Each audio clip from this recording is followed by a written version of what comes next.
સૌને નમસ્કાર. સૌને મહાપર્વ નવરાત્રિની સૌને શુભકામના. જય માતાજી. આજે અમે સવારમાં આવી ગયા છે ટીગરા ભાણજી ફળિયા, અને આપણે અગાઉના વિડીયોમાં વાત કરી હતી જે આપણી વિધવા માતા છે પન્નાબેન, અને એમને મળવા માટે.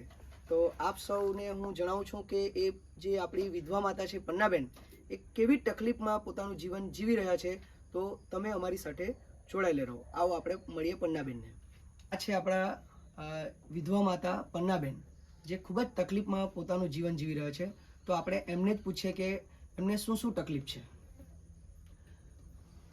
સાહેબ, મારે રહેવાનું કોઈ નથી. આજે ખુલ્લું ઉંગાડુમાં રહું છું, અંધારુમાં રહું છું, ગાજવીજમાં આજે ખુલ્લુમાં આજે 4-5 વર્ષ થઈ ગયા રહું છું. મારે ઘર નથી આવતું. અત્યારે આ સાહેબ લોકો આવ્યા, એ લોકો મારી કાર્યવાહી કરી છે બધી. જે કરે એ તમારી આશીર્વાદ.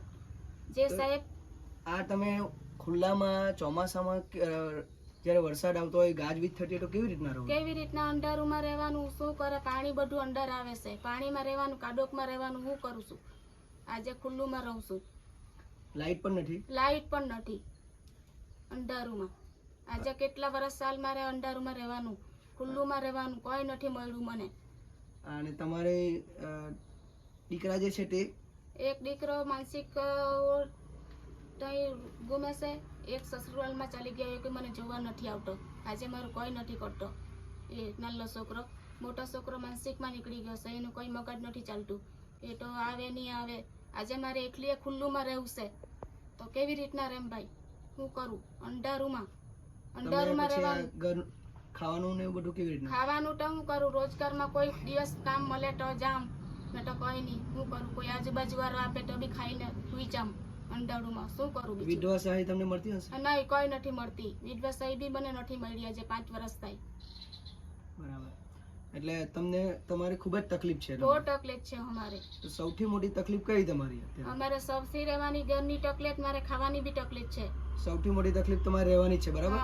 તો જે તમારી તકલીફ છે એ અમને કુસુમ ફાઉન્ડેશનને ખબર પડી છે, અને માજી તમને અમે આશ્વાસન આપીએ કે આ જે તમારી સૌથી મોટી તકલીફ છે ઘરની, એ તો તમારી તકલીફ દૂર થઈ જવાની છે ટૂંક સમયમાં. કુસુમ ફાઉન્ડેશન દ્વારા તમને સરસ મજાનું, તમારા માટે રહેવા માટે એક સરસ મજાનું ઘર બનાવી આપવામાં આવશે, બરાબર? એટલે તમારી એ તકલીફ તો દૂર થઈ જવાની છે. એટલે તમારે હવે ચિંતા કરવાની જરૂર નથી.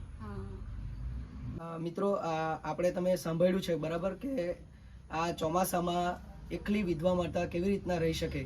ના લાઇટ હોય તો એમનું જીવન ખૂબ જ તકલીફ ભર્યું છે. તો હવે આપણે કુસુમ ફાઉન્ડેશન દ્વારા અને આપ સૌના સહયોગથી આ જે આપણી વિધવા માતા છે એમનું આપણે દુઃખ દૂર કરવાનું છે. નવરાત્રિનો પ્રથમ દિવસ છે, અને જ્યારે આપણે શક્તિ સ્વરૂપા માતાજીની આરાધના કરવાની છે, તો આપણે આ માતાજી માટે પણ, આ માજી માટે પણ થોડા અંશે આપણે ફાળો આપીએ અને એમની તકલીફ દૂર કરીએ. હું તમને જણાવું છું કે આજે અમે અમારા કડિયા સાથે આવ્યા છે, અમારા મિત્ર વિનુભાઈ સાથે, અને એમણે બધું જોઈ લીધું છે. અને આપણે માતાજીનું 8મના દિવસથી આ માજીનું ઘરનું કામ આપણે ચાલુ કરવાનું છે, અને દિવાળી પહેલાં આ માજીને આપણે ગૃહ પ્રવેશ કરાવવાનો છે. તો મિત્રો, હું તમને નમ્ર વિનંતી કરું છું કે આપ ફૂલ નહીં તો ફૂલની પાંખડી 500 રૂપિયા, 1000 રૂપિયા પણ અમને કુસુમ ફાઉન્ડેશનને સહયોગ કરી શકો છો.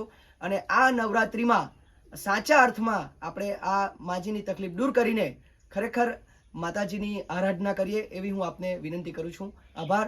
ભારત માતા કી જય.